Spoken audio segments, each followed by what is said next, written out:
Morning, everybody. Thank you for joining us. We are still on the Ramban, chapter 25, verse 34, but that's okay because it's early in the week.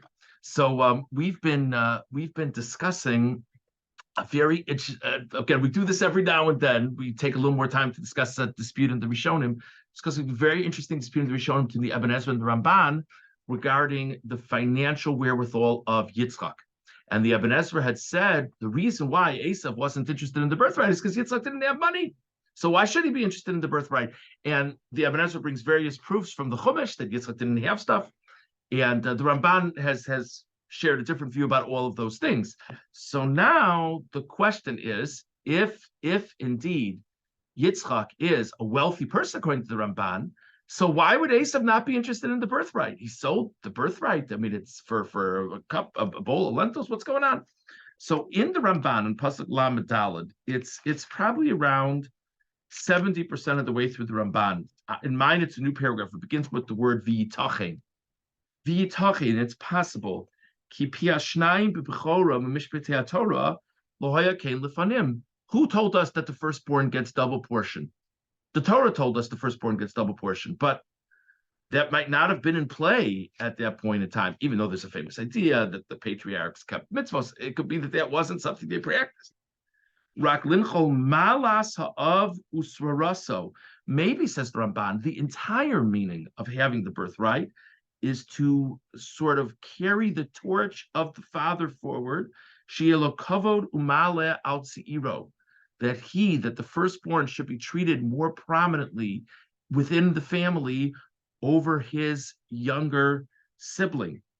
V'lochein haya omer liyitzchak ani bincha b'chorecha. Famous question.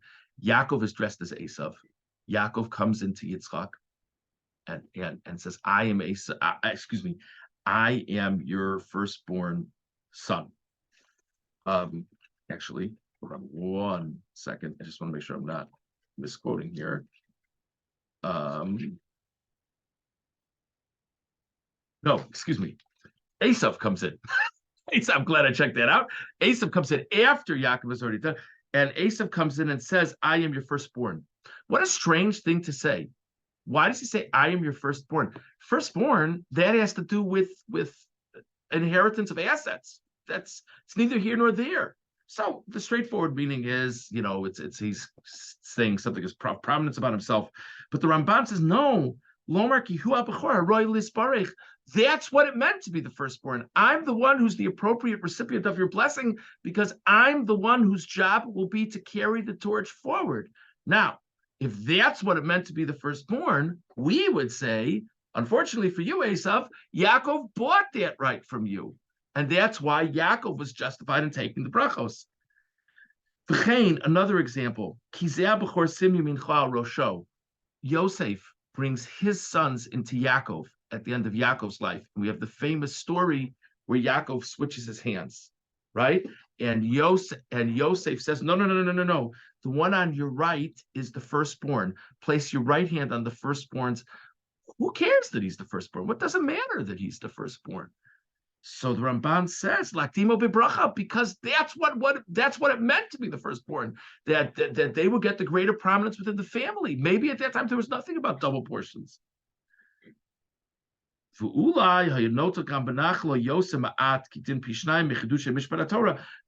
says the Ramban, the firstborn would get a little bit more of the inheritance. But this idea of the firstborn getting a double portion, we wouldn't have intuited that the firstborn gets double portions only because the Torah tells us so.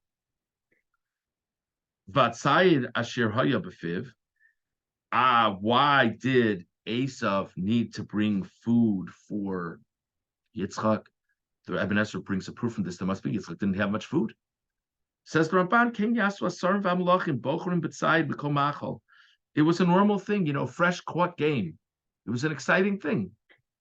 This was a way to show honor to prominent people. So Esav gives honor to Yitzchak in this way, but he had plenty of food in the pantry. That wasn't the problem. The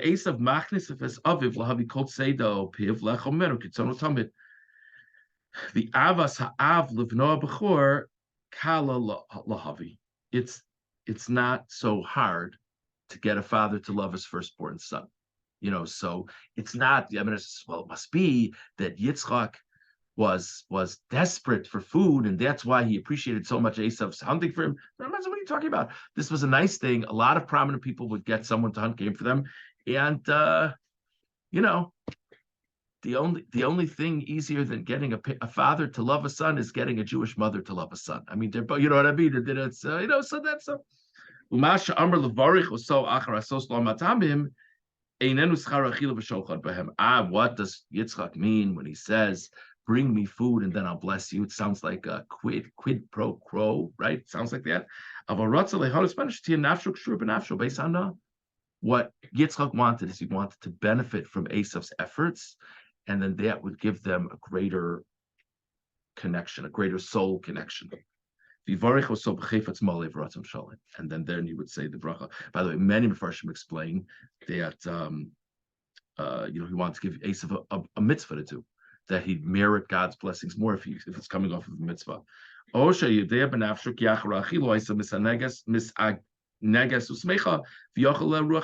famous idea that people gain greater inspiration if they're in a good mood. So he says to Yitzchak says to Esav, get me food, it'll put me in good spirits, and then I'll be more connected to God when I give you the bracha. Okay. Fine. Let's skip ahead a few lines. Then also the evidence says, he had to, Yaakov, when he was masquerading as Esav, had to get Esav's clothes. Says the Ramban, what are you talking about? Who says he didn't have his own clothes? It's not that Yaakov didn't have any clothes to wear or didn't have any nice clothes to wear. It's that Esav had hunting clothes. Yitzchak, who again his vision was not good, he would regularly feel his child's, body or arm and clothing. He'll be show some as Yaakov, pen Yaakov by him. So Rivka gave Yaakov Esav's outfit so that he would be a better disguise for Esav. But it's not because Yaakov didn't have appropriate clothes. Okay. Okay, now let's skip ahead about 5 lines. One more thing, the Eben Ezra poses this question. You'll ask me, how could it be that Yitzchak was poor? The Eben Ezra says, I don't know how it could be that Yitzchak was blind. Who knows? God has his ways. So that the Ramban says, the question regarding how could it be that Yitzchak was blind is a question of people who are blind of the heart. It's not a thoughtful question. Says the Ramban, you know why Yitzchak didn't see well? You might have wondered at the time why Yitzchak didn't see well, but we know the story. We know why Yitzchak didn't see well. Yitzchak didn't see well because God wanted Yaakov to receive the brachos, and the only way Yaakov was going to receive the brachos was if Yitzchak thought he was Esav. That's the story. This is just a very, very interesting discussion. We are going to jump ahead to let's jump ahead to chapter 26, verse 20. Chapter 26, verse 20.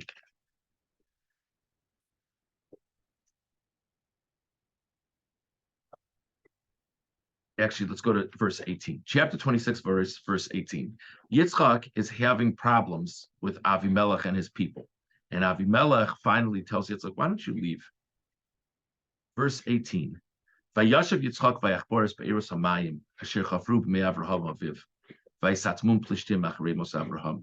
Yitzchak went back and he dug the wells that Avraham had dug and that the Plishtim had filled up after Avraham died. And he renamed the wells in names that Avraham gave them. Verse 19, and as the servants of Yitzchak are digging, they find a well of flowing water. Verse 20. And now the shepherds of the area argue with Yitzchak's shepherds, and they said, no, the water is ours, it's not yours.